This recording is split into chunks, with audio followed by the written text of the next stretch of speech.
Hi, everyone. I thought I'd come on and just kind of give us an update of what's in store today and the next few days regarding the lives that I'm doing. But first of all, I thought it's really important to express my sadness and heartfelt commiserations to the people of Beirut. Um, as somebody who responds to disasters, man made and natural, here in the United Kingdom, Um, I feel for the people that are suffering, those who have lost loved ones and those who are injured at this time. Um, and my prayers and heartfelt condolences go out to them at this time. It just really brings home again how we really need to be prepared for man made and natural disasters. And that's something I try to do in my charity work here in the United Kingdom, and again offer my services to anybody anywhere in the world for training, no matter where you are. I think it's important that every city has an emergency psychological response unit. There are plenty units out there that deal with physical injuries, ambulance services, paramedics, fire, you name it. They're all usually in place. What's not in place is psychological well-being, emergency psychological response, which can have horrific consequences if they're not dealt with as quickly as possible. And these chronic conditions of psychotrauma can go on to not only disturb the person that's been affected directly, but their families and colleagues and basically anybody that comes into contact with them can be really affected by vicarious trauma, secondary trauma. And of course, anybody watching this on television, especially if you're from Lebanon and you see this happening in your capital city or any other place, of course, that's going to have a massive effect on your psychological well-being. And so I really, again, my heartfelt commiserations to the people of Lebanon and express my sincere wish that we can get training in cognitive psychological well-being and response and emergency response that I train. And so just kind of brings it all home. Tonight at 4 o'clock, today at 4 o'clock, I have on my Be Leaders show an amazing guest, Matan Slachter. He's the managing director of the Accident and Health digital business unit of the insurance company AIG. And it's a massive coup to get him on my Be Leaders live show. And you'll get the links, the YouTube and the Facebook links in the comments of this live update. But really, I think worthwhile coming in. He's an actuary in his profession. He understands what the future holds and the chances of things happening. And so I'll be asking him a lot of questions about the economical side of things under today's circumstances. Of course, today is Wednesday, and so tonight, 6 p.m. UK time, we have the Ketone Cafe. And, I'm really looking forward to this, where people come in from all over the world who are considering using ketones, started using ketones, been using ketones for years.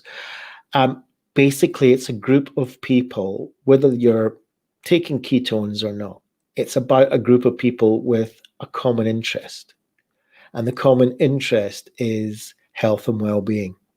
And, what's better than getting together once a week for 45 minutes, whether you're dialing in by phone and just listening to it over the phone, or whether you are actually coming in on the Zoom live and just being there with camera, without camera, being a participant or just a passive observer.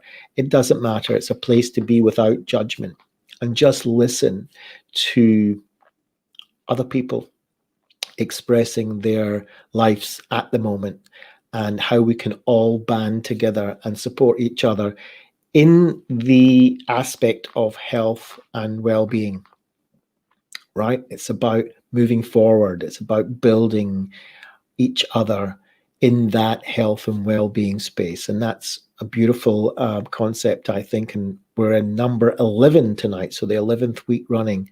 That's tonight at 6 p.m.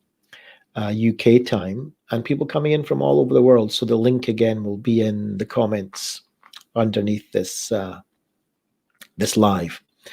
On Sunday at 5 p.m., as we try to do every Sunday at 5 p.m. UK time, we have an amazing guest on our health and wellness live talks, and that's Brittany Christantos, a young woman who has written 2 books already, and she's just turned 20, I think, and she wrote the book No Ordinary Teenager.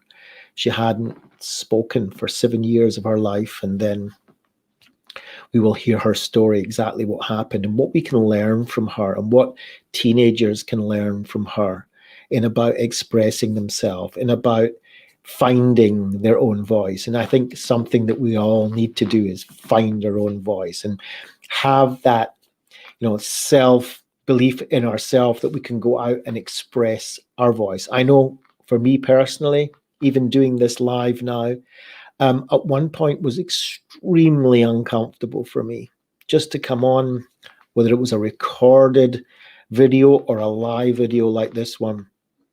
It was extremely difficult until I found my voice, until I found what the message was, my unique message, the message that I have acquired through my life experience, through my learning, through my being mentored, my teachers, and that kind of culminating in, my personal wisdom that I want to be able to pass it forward on to people like it was passed on to me.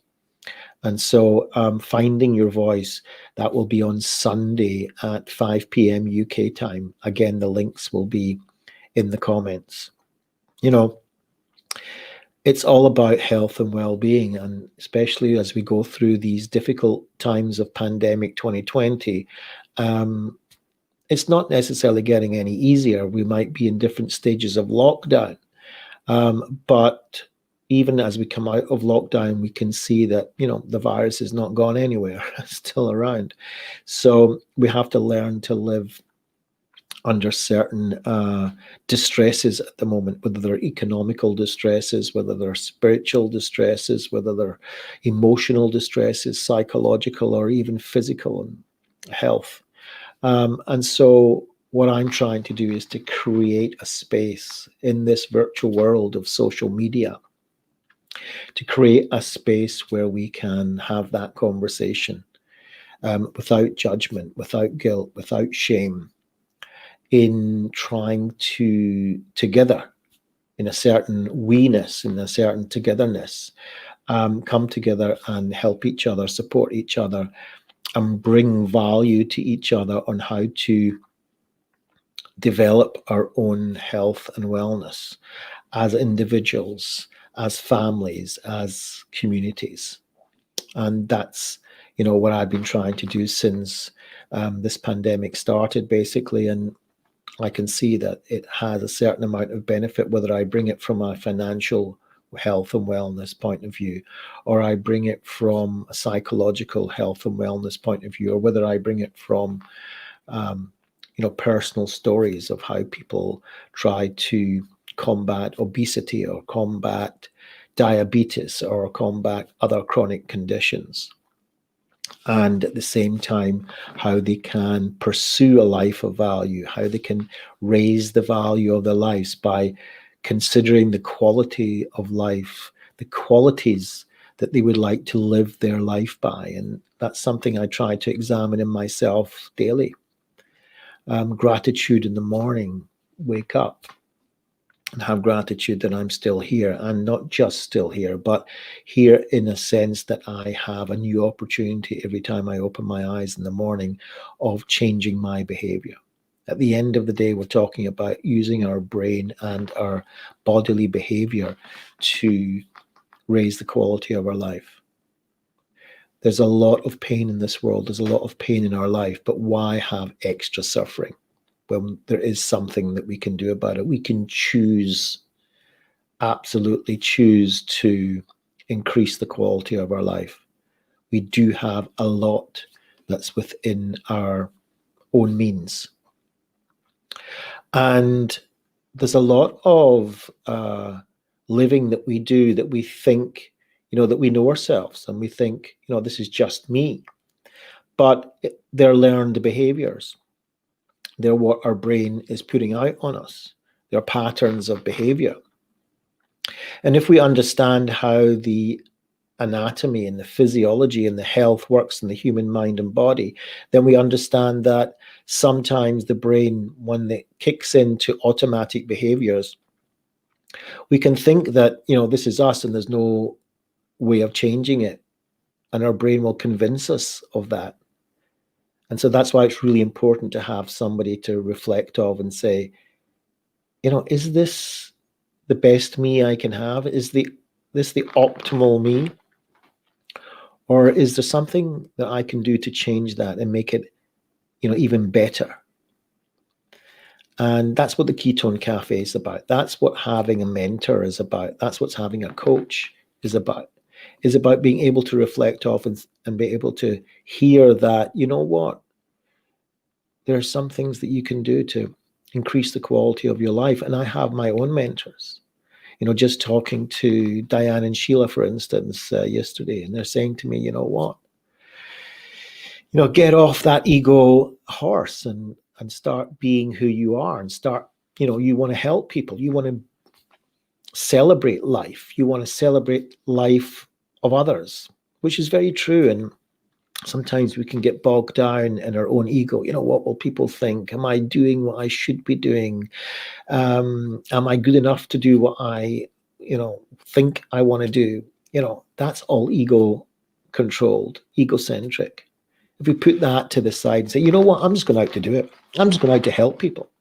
I'm just going to go and do what I think is best. I've learned stuff. I've got experience and I've got a certain wisdom, and I'm just going to throw it out there.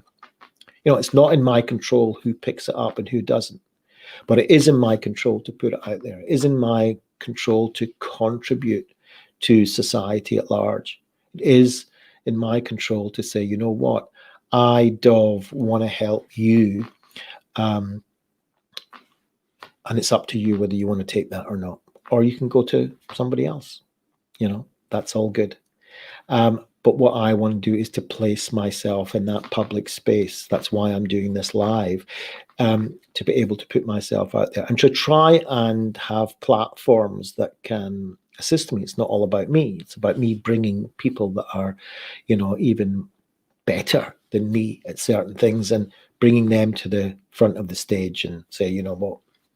Here, join me in this mission of helping each other.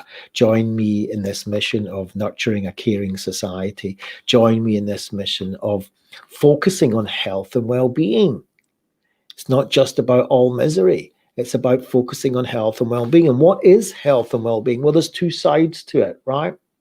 So there's the side of, right, so I'm suffering from this, this, and this. I'm having heavy emotions here, here, and here. And, I'd like to have a life that I could be able to withstand that. I'll be able to live a life even though I have these things, that I'll be able to live a life in spite of these things, right? So we can't always get rid of them, but we can learn to be able and to accept them as part of us, but continue to live on. That's one side of it. The other side of it is completely different. It's not about getting rid of disease.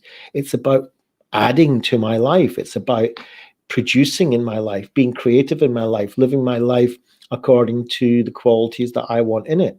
So it's not just about, negative things that I want to get rid of, but it's about positive things that I want to add to my life. So these two things together are health and wellness. It's not just about not having disease, but it's about having a quality life, even though there's no disease. All right. So it's not enough health and wellness just to get rid of my diabetes. What is important is that I also live a high quality life and do the things that are important. You see, so that can be, as a metaphor, even transferred to what's important in your life. It's not just about, getting out of that unhealthy relationship, but it's about building new quality relationships, right? It's not about just, getting out of this kind of job that's, a dead end job and it's really causing me misery, but it's about finding work and a profession and a career that's going to give you some sense of satisfaction and do for you, right? So there's two sides to health and wellness. So to recap, 4 p.m. UK time today, we've got Matan Slachter coming in from New York. To talk to us about the business side of what's going on today. We've got 6 p.m. today, Ketones Cafe. And we have on Sunday, 5 p.m., our health and wellness show with Brittany Christantos, the No Ordinary Teenager author. So thanks for listening. Take care and see you soon. Don't forget to share, like, tag, all that kind of stuff you do on social media. Thanks a lot.